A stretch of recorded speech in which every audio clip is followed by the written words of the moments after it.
Once again, it is on. It is Orange and Blue today with Cecil, Lammey, Andrew Mason, talking about this Denver Broncos team and how do they get off to faster starts. I love that at the podium, the kind of questions, Mace, are reflected to what you get in the locker room. Since we're in two different spots after practice, I kind of like,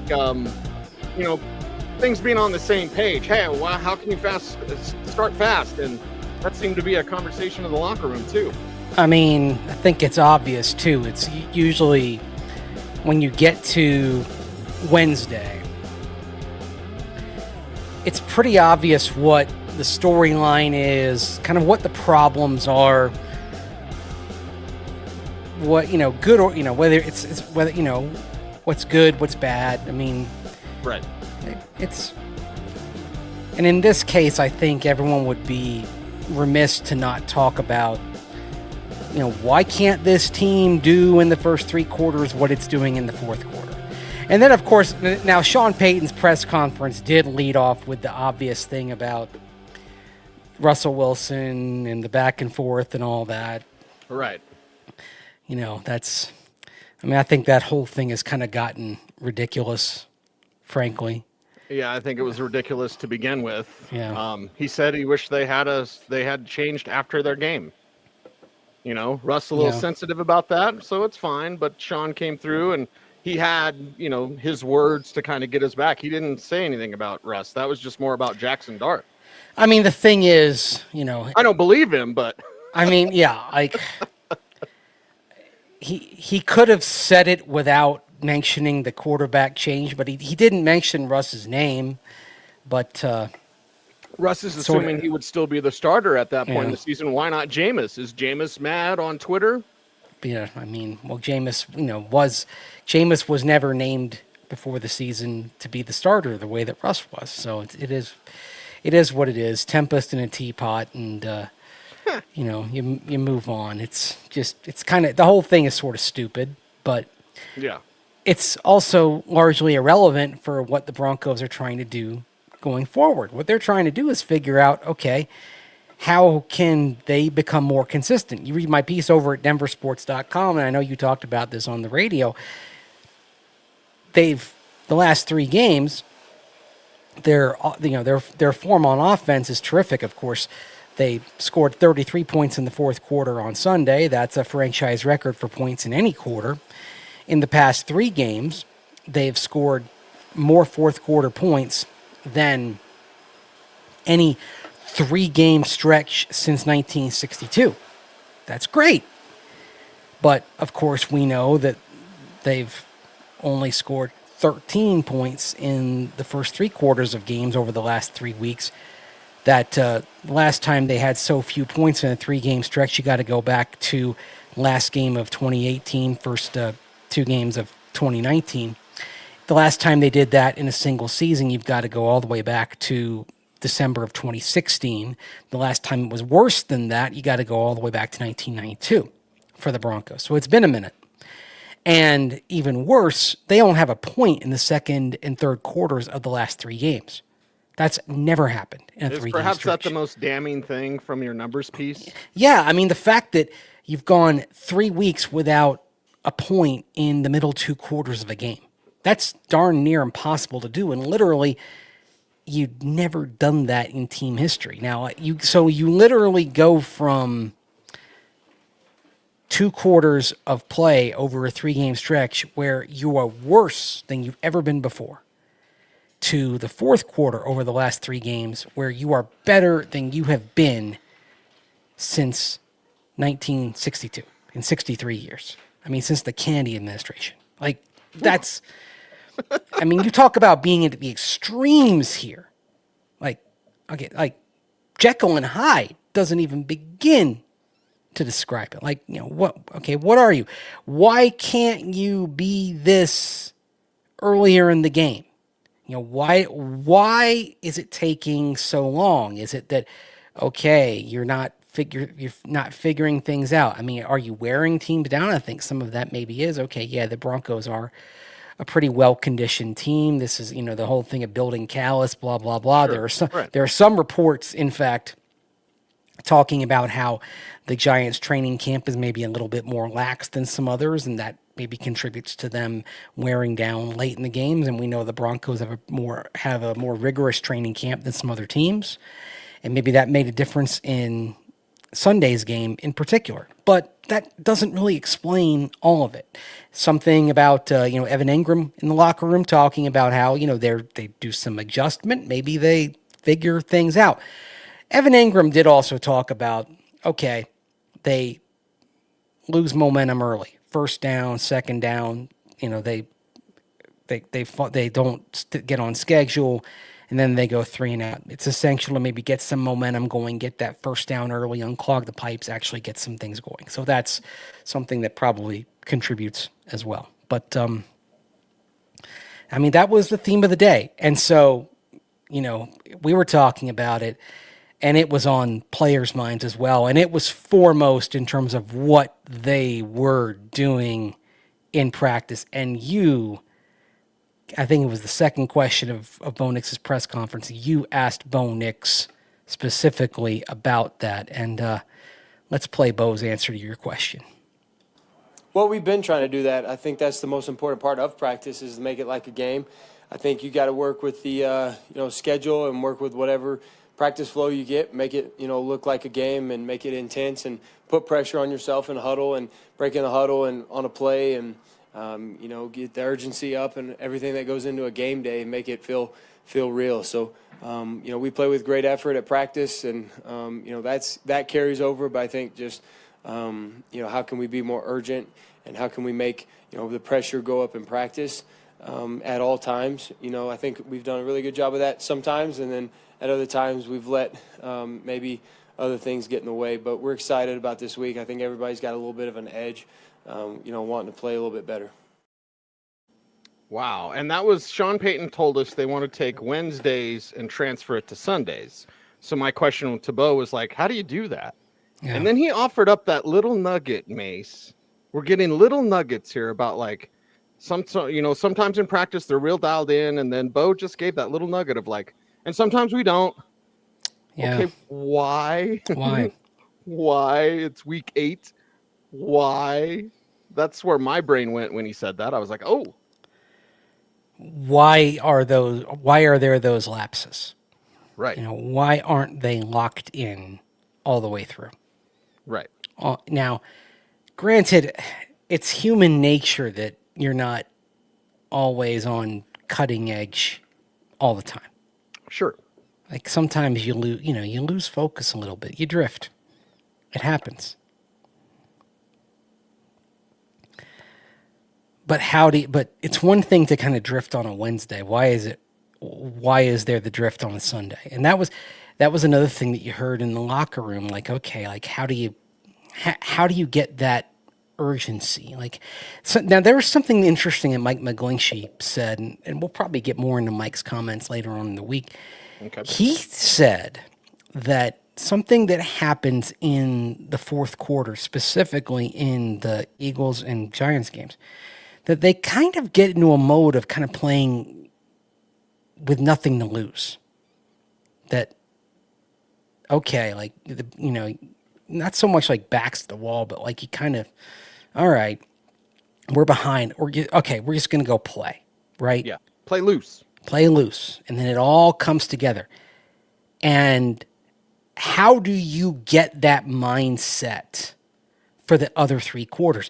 And so then my follow-up question that I asked him was, okay, what, you talked about like, okay, we got to get that mind frame for the rest of the game. What are the mental techniques that you have to make sure that I think this way the other 3 quarters of the game as I'm thinking in the fourth quarter? Like, how do you talk about it, how do you actually do it?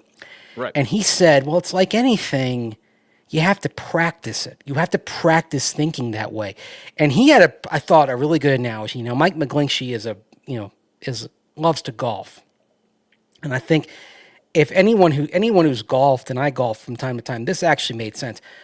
My best golf is when I'm not thinking about my swing and any, I'm not thinking about, my approach. I'm not thinking about all my technique. I'm just looking I'm not even thinking about like where I'm, looking out at the fairway.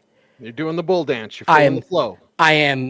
My focus is distilled down to, all right, I'm looking at the ball and I'm just swinging. That's it. Is everything, my best golf is played when my mind is completely uncluttered and clear. And he made that illusion. He's like, yeah, in golf, like you play your best when you've taken all the other stuff out. You're not thinking about, okay, I've got to, am I playing the hook? Am I playing the, fade, whatever? Like, you're not thinking about all of that. You're just thinking about, basically ball, swing. Like, that's it. You've cleared your mind. And I thought, okay, that actually made, like, when he said that, like, okay, that makes sense. And then when you're in the fourth quarter, when you're behind and you got nothing to lose a little bit, that's when you've kind of gotten all the clutter out of your mind and you're just kind of focusing on, you're just playing that moment, right? All right. You're not thinking about the game situation and whatever. It's like, okay, you're behind. Like, and think about that moment when you're behind by 18 points. You're behind 3 scores. The Giants have just, and think about also the way you're thinking after the Giants just had that deflection ricochet touchdown. Right. Okay. Like, oh, we're getting close, and then now we're back again. I mean, I'll tell you what, that was the moment where I thought, okay, maybe it's just not their day. The Theo Johnson touchdown. Exactly. I was thinking it could ramp up, and then Johnson gets that tip touchdown. I'm like, oh, I guess it's just, Right. I thought, because at 19-8, if you hold them to a field goal, you're like, okay, this is still really possible here. Going places. Yeah. At 26-8, after a touchdown like that, I thought, man, okay, not their day. And it did feel on that drive, like the energy level in the stadium did kind of, right? It did feel, I hate to say lackadaisical, but everything did kind of feel free and easy at that moment. People left the game. There have been, like, on local news, there have been stories about people who left the game then. Right. Like, don't let anybody tell you everyone stayed in their seats. They didn't. It's not the case. Don't let people tell you, oh, I still believe. No,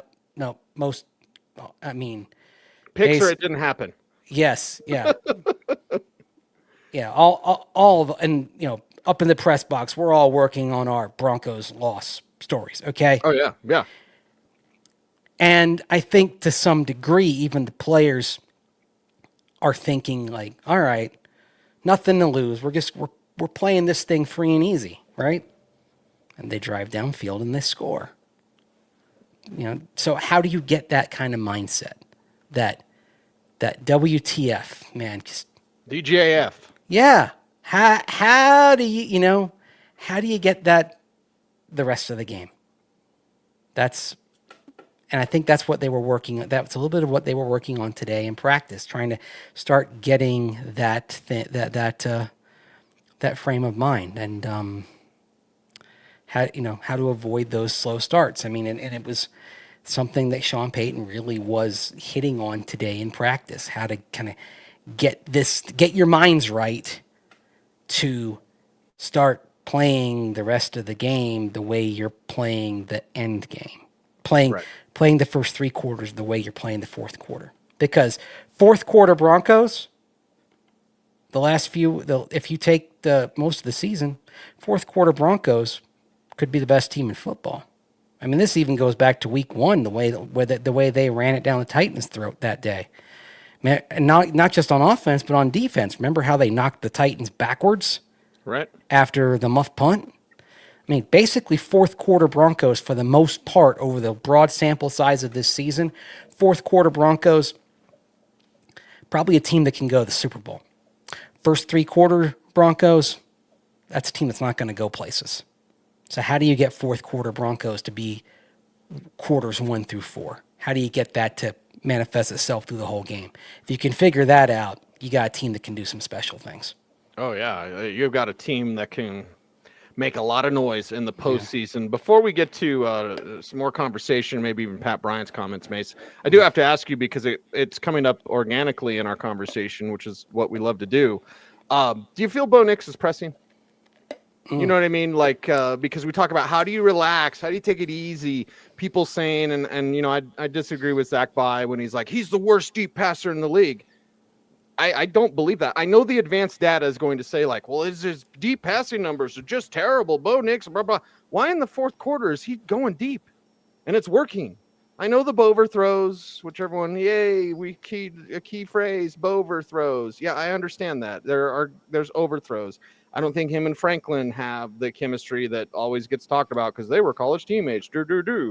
But in thinking about this, like, how do you get that play? Dude, break this down. That Saturday play, the Sutton play to set up the Will Lutz field goal to win this thing, that's a Saturday play they never ran.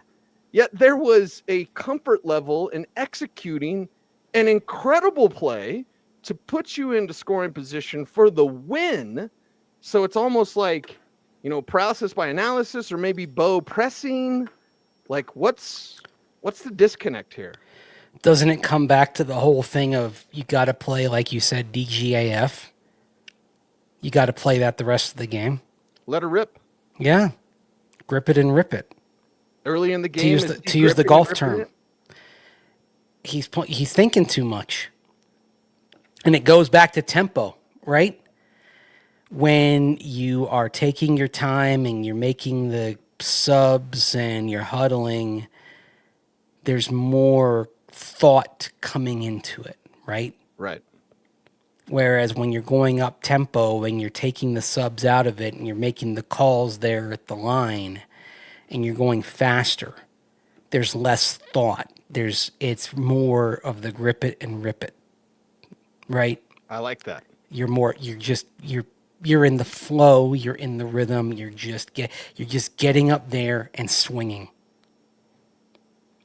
And that, I think, is part of why Bo's more effective when you go tempo, because you're taking some of that thought. I mean, to quote the caddy played by Cheech Marin in Tin Cup, your brain's getting in the way. Hey, there's nothing wrong with that, right? Yeah, like, because I mean, that scene where Roy McAvoy is like he's at the range before the U.S. Open and he's shanking it all over, and finally tells him like take the tee, put it behind your left ear, and just turn your hat on backwards, and like he looks like a damn fool, and like then he goes up there, swings it right, and he tells him, hey, your brain was getting in the way. Like, that's maybe what you got to do is like do these things to get your brain out of the way and just go and play. Right. Simple. And when you go tempo and you take the subs out of it, you simplify things for everybody, not just the quarterback, for everyone, and you get it to where they can just play. And maybe part of what's holding this offense back is that there's too much up here, and there needs to be more of them just getting in the flow and playing ball. Grip it and rip it. I like that. And this is something that Sean Payton may have to kind of compromise a bit. Like, and this is another thing, like coaches, especially offensive coaches, sometimes they are too guilty of being so much in love with their scheme and what they're designing, right, that they lose track of the fact that you've got human beings that are going out there and executing it. And the humans, sometimes they're at the best when they're best when they just go out there and play. I saw this clip. It was out there on social media last night, and it was from back when Andy Reid was coaching the Eagles. But I imagine he still adheres to this day. He said when he goes into a meeting, I mean he goes over a lot of things, right? But he goes into a meeting with a team, and everything he wants to convey, it's on a 3x5, note, like a little index card, like, right, little note card. What are these? Yeah. Yes. And he says, those guys on the team, they've got 15 minutes of an attention span. That's it. Like, That's all they've got. Any more than that, and you're going to lose them. I like And because those guys, players want to play. So I don't want to throw too much at them because I want them to do what they do best. I want them to play. And sometimes they're better playing rather than getting caught up thinking too much. You want them, and that's the thing. You don't want guys thinking. You want it to just be where they're playing. You want them to know everything so well to where it's not thought. It's just going out there and playing. So, anyway. Well, thank you for coming to my TED Talk. I've got a TED Talk, and I also have a little bit of an art project because you mentioned the 3x5 cards. Remember Dan Lanning's offense? It was tempo. This is a play. That's a play. Remember? Because Oregon would have the cards on the sideline. Screwball. Yes. That's a play. The poster boards, the college poster. We see it. I mean, some of us are going to go watch college football tonight. I mean, me while I'm working, I'll put on the weekday CUSA, and we've got Maction coming up here in the next few weeks, right? And then we'll watch college football Thursday, Friday, Saturday, whenever, and we'll see the poster boards there on the sideline, right? Yes. Keep it simple. Just go out and play. Maybe you got to get to that a little bit. Someday that's coming to the NFL, by the way, you know. There's going to be a team that goes poster board with it. Well, remember when Chip Kelly first got in the league, and then it kind of worked, and then it didn't work. It didn't work with Blaine Gabbert, but it worked. With Nick Foles. Yeah. Now the thing is, it's going to be having to change it week after week because teams are going to try to intercept. Right. That's the thing. You have to change it week after week, but there's going to be a team that someday does this sort of thing that they go. They go poster board and change it. Because of the attention span, it just makes so much sense. And you don't huddle. Everyone looks to the sideline, sees the poster board. Okay. All right. We see it. We go.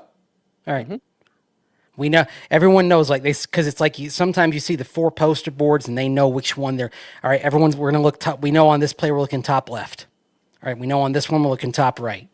That's it. And then you go. There's going to be a team, at some point, some team's going to do that in the NFL because you're going to want to meet the players where they are. Because ultimately it's a player's game. As the cliche goes, it's about the Jimmies and Joes more than the X's and O's. Love it. Absolutely. That's the oldest cliche, one of the oldest cliches in the book, but it's true. It is very true. It's true that we got to hear from Pat Bryant on this fast start thing. But first, a word from our sponsor. Today's episode of Orange and Blue Today is presented by Ramos Law, the official injury law firm partner of the Denver Broncos. Ramos Law was founded by Dr. Joseph Ramos, an attorney and ER doctor, to provide exceptional care to those injured in accidents. With a unique understanding of both medicine and law, the Ramos Law team is built to fight for you every step of the way. Experience the Ramos Law difference. Contact them today at ramoslaw.com. Mace, you got to talk to Pat Bryant. He's so great to talk to. Let us know what he said, because just hearing the rookie talk, the focus that he brings. I know you've already warmed up to the youngster. He's a good dude. He's talking about the slow starts, talking about the practice. We'll start with him talking about the slow starts and also kind of talking about what they were working on today on the practice field. I mean, when you go back and watch film, it's just self-inflicted wounds, you know what I'm saying? Not everybody, you know what I'm saying, doing their job at 100%. So this week, coach really pushing us, practice harder, whatever it takes, you know what I'm saying, to go out there and have that fast start. Because you see, when we in our groove, we're a great team. So just, you know what I'm saying, focusing on that, everybody doing their job would be perfectly fine. Did you notice a difference out there today in practice? Oh, the energy was up, you know what I'm saying? Everybody was ready to go. So really just coach know what he's doing, man. Just getting on my behind, man, and just pushing us to be great is what's going to make us a good team. He likes being pushed. He said that before about Sean, hey, I was losing, but Sean came up to me and yes. Remember that story? About a couple of months ago. Yeah. Right. That Sean was on his butt. Kind of got in his kitchen. Tell him to work harder. I know you got another level in there. But look at the guy that's getting more snaps. Now, it was down a little bit this last time out, Mace. You've got the numbers. But, Bryant's responding and trusting in his head coach, and you see it in the snap counts for the young rookie receiver. Yeah, you look over the course of the year, and week 1 he had 4 snaps. Okay. 5.3% of the snaps. The last 3 games, by the way, Pat Bryant this month, his snap percentage 54%, 58%, 51%.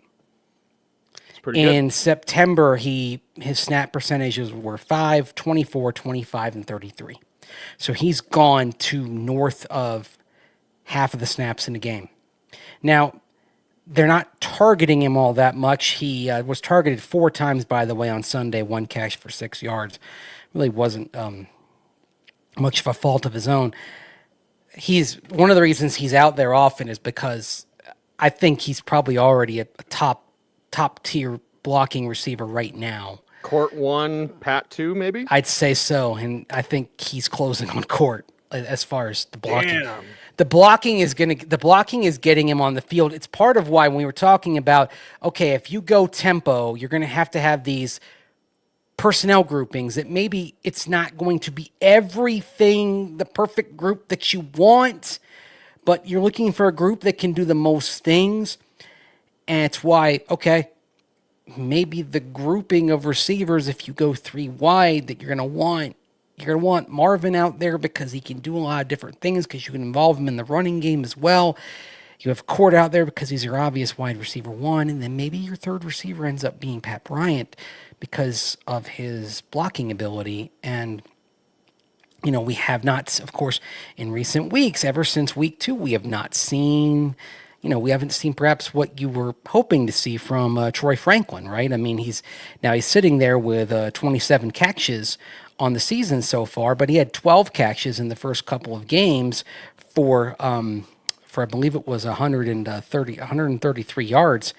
And since then, in the 5 games since then, he's got 15 catches for 136 yards. So you can see the per game pace is way down for Troy Franklin. The last couple of games, by the way, 6 catches for 38 yards in the last 2 games. So the pace has definitely come down for him. Even though he's still getting plenty of snaps, he's played 60%, 58%, 62% of the snaps the last 3 games. But right now, juice isn't quite justifying the squeeze compared to, say, Marvin Mims Jr., who last Sunday, of course, had the big game. He had 85 yards on 6 receptions, and he started. And you see his involvement starting to get some results. So. Yep, results are there. Just got to keep putting in the work, and that's what Pat Bryant alluded to today in practice. They're really working. They're really focused. We'll talk about it later in the week. Court said we're tired of being close. We're tired of waiting for it to click. I'll tell you what, that locker room today, and I think I don't know if you saw it out there at the press conferences, the locker room today, in terms of the chip on the shoulder, it felt like they'd lost on Sunday. I got the same feeling, Mace, Yeah. and I was going to tell you when we were walking out, I don't feel good about this Cowboys game. But after listening to Court specifically and Bo, I was like, wow, they're not like riding too high. In fact, they're kind of like hard on themselves. They got to perform on the field, but mentally, I think they're in the right spot of not being like, we could beat anybody. We just took down the Giants. I suspect they got a chewing on Monday. I talked about. I said I don't think that film review is going to be pleasant. They're debriefing on Monday. I don't, because 3/4 of it was crap. Final quarter was great, but 75% of that game on both sides of the ball was objectively bad, and thus 75% of the film was going to be bad. And it's the old thing. How often do I say it? Rarely is it as good as it feels when you win. Rarely is it as bad as it feels when you lose. Well, you won this game, but then you sit down and you watch it. It's not, and it wasn't as good. I mean, I don't know how you felt when you did your rewatch. When I did the rewatch, I'm like, a lot of this was bad. Like you watch the screen game. You watch the blocking on the screen game. It's bad, right? Mm-hmm. Oh yeah. Like Coop was talking about the MEs, the missed assignments. I mean, you watch that on the film. There were a lot of foul ups. And, a lot of mental errors. When yes! I rewatched Mace, I almost didn't think they would win. As I'm watching the rewatch, I'm like, they can't win. They can't win. Oh, I forgot they did win. They were damn lucky to win this game. And it was ugly. I would say against if they were playing a lot of teams, they would have the comeback wouldn't have happened. I mean, No. hey, let's just talk about some of the types of teams the Broncos are going to have to contend with if they want to be a Super Bowl team. Okay, if they played the Colts, if they played the Chiefs, if they played the Patriots, that score would have been ugly. Those teams wouldn't have let them back in the game. Right. And those are the teams you're going to have to deal with if you want to have this be a special season. The Broncos can play with all of them. They've already, we know how close they were to the Colts back in week 2. They don't have the Patriots on their schedule, but I'm sure they can play with them. And I think we've already found out from last year in Kansas City, and I think it's pretty objectively known, the Broncos can play with the Chiefs, okay? We know they can play with anybody on their schedule. Right. But if they have these incomplete performances as they've been having, it will not get the job done. They will not be all that they can be. The old U.S. Army recruiting slogan. We got a bunch of slogans today. That's for Yeah. sure. I'm in a state today. Yeah, we're in a mood. But I am feeling better about what we learned. Good. Mark powered by Common Spirit. I'm glad you feel good. I liked the attitude today. Yes. It wasn't a Smug. It wasn't a smug, satisfied attitude. It was a we got to work on this attitude. I'm Yep. like, yeah, that's There we good. go. Good. You got the same feeling watching the film that I got, which was most of this was not good at all. So I like it. I like it a lot. Yep. Be interesting to see what the coordinators say Yes. about this upcoming game. And we'll see. We'll see if they can. They've got the right mental attitude, Mace. They've got to respond on the field. Yes. And hey, it's not just this game as well. They've played 12 quarters of football this month, and 9 of them have been crap. Well, look at the remaining schedule. Can they play like this against Green Bay? No, Can they play like this against Jacksonville? probably No. not. Yeah. Sure, you could play like this against the Raiders, whatever. That's about it. Of the remaining schedule you have, you play like this against the Commanders? No. Loss on the Yeah. road, especially. Yeah. Yeah. So, yeah, Houston, probably not because that's on the road. Okay. Chiefs, no. Cowboys, no. Commanders, no. Jaguars, no. Packers, no. No. Okay. All Chargers, no. right. Yeah. Okay. There you go. So you basically, you've distilled it down to the 2 games against the Raiders. Okay. So, yeah. Playtime's over. 10 games left. All right. Gets fun. I like it. Yeah. Gonna play some games in front of some big audiences, some national television games. Isn't Tony Romo on the broadcast this week? Right? I believe so. I saw that come across my timeline. So it's like you're going to get that national attention, and they're leading the AFC West. It's right there. Jim Nantz and Tony Romo on the call. Yep. Okay. I mean, things could change so quickly. You're number 1 in the AFC West. Talk to me in 5 games. Talk to me at the bye. I'm always happy to see Jim Nantz there. Hello, friends. Good to hear his voice. Yeah. No, it's one of the good ones, that's for sure. It was like last night, Mace. I'm not sure if you watched NBA on NBC, but they did Round Ball Rock.